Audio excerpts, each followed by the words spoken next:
He never thought the uniform he wore with pride would one day become the reason he stood in handcuffs. A decorated black Marine, known for his bravery on the battlefield and his unwavering loyalty to his country, suddenly found himself treated like a criminal. The courtroom was packed, whispers filling the air as people struggled to understand how a man who once saved lives overseas was now being accused of something that threatened to erase his honor. Some called it a mistake. Others believed it was something deeper, and injustice that spoke to how quickly people forget sacrifice once the medals are put away. As he entered the courtroom, his head held high despite the chains on his wrists. There was no anger in his eyes, only quiet strength. Veterans sat in the gallery, fists clenched, unable to believe the treatment their brother-in-arms was receiving. Families who once sent him thank you letters for his service now looked on with shock, questioning how the very system he fought to protect could betray him so openly. The silence grew heavy, and every glance felt like a judgment passed before the trial even began. But just when it seemed like his dignity was about to be crushed, something happened that no one expected. A four-star general rose from his seat, his face unreadable. The room froze, and all eyes followed his next move. Then,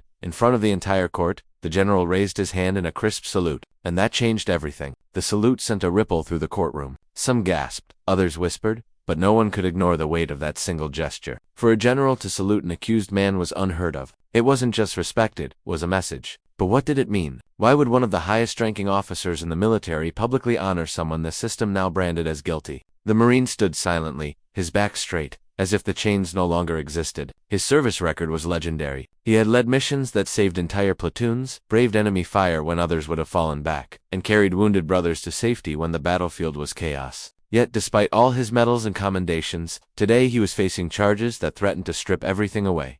Outside the courtroom, news spread quickly. Reporters filled the sidewalks, cameras flashing as headlines screamed about the fallen hero and the Marine in chains. Some painted him as a disgrace, while others called it a miscarriage of justice. Veterans groups rallied online, demanding answers, their voices rising louder with each passing hour. Inside, the prosecution whispered among themselves, clearly unsettled by the general's action. The defense attorney tightened his grip on his papers, knowing this moment had shifted the energy in the room. But still, no one explained why the Marine had been arrested in the first place. And as the judge called for order, the unanswered question hung heavy in the air. What could a man like him possibly have done to deserve this? The courtroom felt like a battlefield of its own, each side waiting for the other to make the first move. The prosecution spoke of serious violations and hinted at secrets buried beneath classified files. They never gave full details, only enough to cast doubt in the minds of the public. Some whispered it was about missing equipment, others believed it involved a mission overseas that had gone wrong. No one truly knew, and that mystery only fueled the tension. The Marine's defense leaned heavily on his record.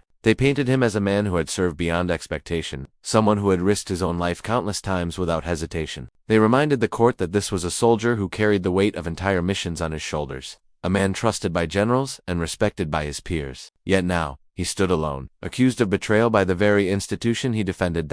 In the gallery, emotions clashed. Veterans sat stiff, their pride bruised by what they saw as dishonor. Families who had lost sons and daughters in war whispered prayers, torn between loyalty to the uniform and sympathy for the Marine. Reporters scribbled furiously, trying to capture the moment that was already breaking across headlines worldwide. Meanwhile, the general who had saluted him remained silent, his expression giving nothing away. Was it loyalty? Was it guilt? Or was it knowledge of something the public wasn't ready to hear? And as testimony began, one truth grew clear. This was no ordinary trial. Something bigger was hidden behind those charges, and the world was about to find out.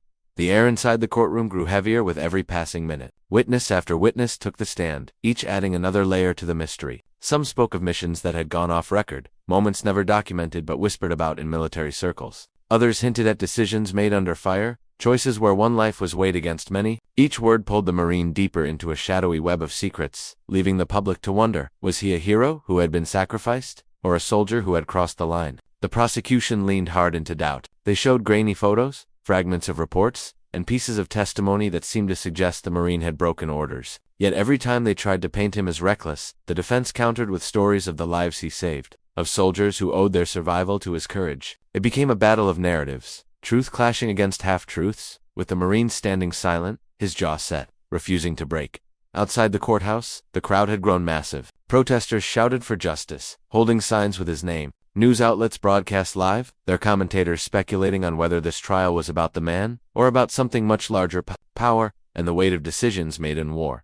Back inside, the tension reached a breaking point. The judge's gavel struck, demanding silence, as the general who had saluted him earlier finally rose again. Every head turned, the room frozen in anticipation. Something was about to be revealed, and it promised to change everything. The courtroom held its breath as the general stepped forward. His boots echoed against the floor, each step slow, deliberate, as if he carried the weight of more than just his rank. When he reached the center, instead of addressing the judge or the attorneys, he turned directly toward the Marine. His eyes locked on him with a mixture of respect and sorrow. Then, in a voice that carried through the silent chamber, the general revealed that he had once served alongside the accused on a classified mission, one that had never been recorded in official files. Gasps filled the room. The prosecution scrambled, demanding the general be removed, claiming he was crossing lines. But the judge, sensing the gravity of the moment, allowed him to continue. What he spoke next shook everyone. There had been a cover-up, a mission that went wrong, decisions made in chaos, and a scapegoat chosen to protect reputations at the highest levels. Yet the general stopped short of naming names,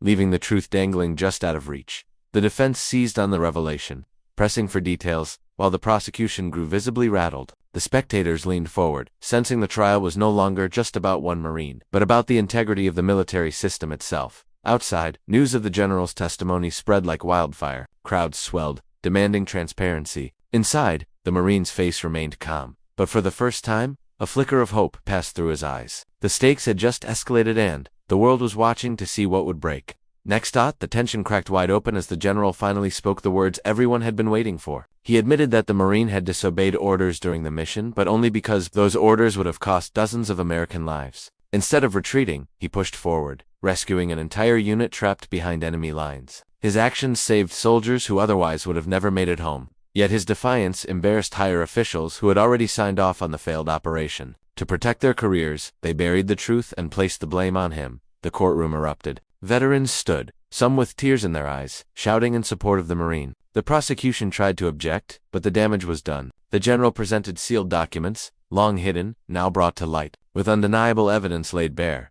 the judge dismissed the charges, declaring the Marine not guilty. Chains were removed, and the man who had entered as an accused criminal now stood free, shoulders squared. The weight finally lifted, but just as relief swept through the room, the general's voice cut through the noise one last time. He revealed that by testifying, he had broken his own oath of silence, an act that would cost him his position, his stars, and his career. The room fell silent again, as both men, one freed and one sacrificed, locked eyes in mutual respect. The Marine raised his hand and returned the salute. The trial was over, but the cost of truth had left everyone shaken, wondering who the real heroes were. As the Marine stepped out of the courthouse, the crowd erupted into cheers. Reporters pushed forward, microphones raised, but he spoke only a few words.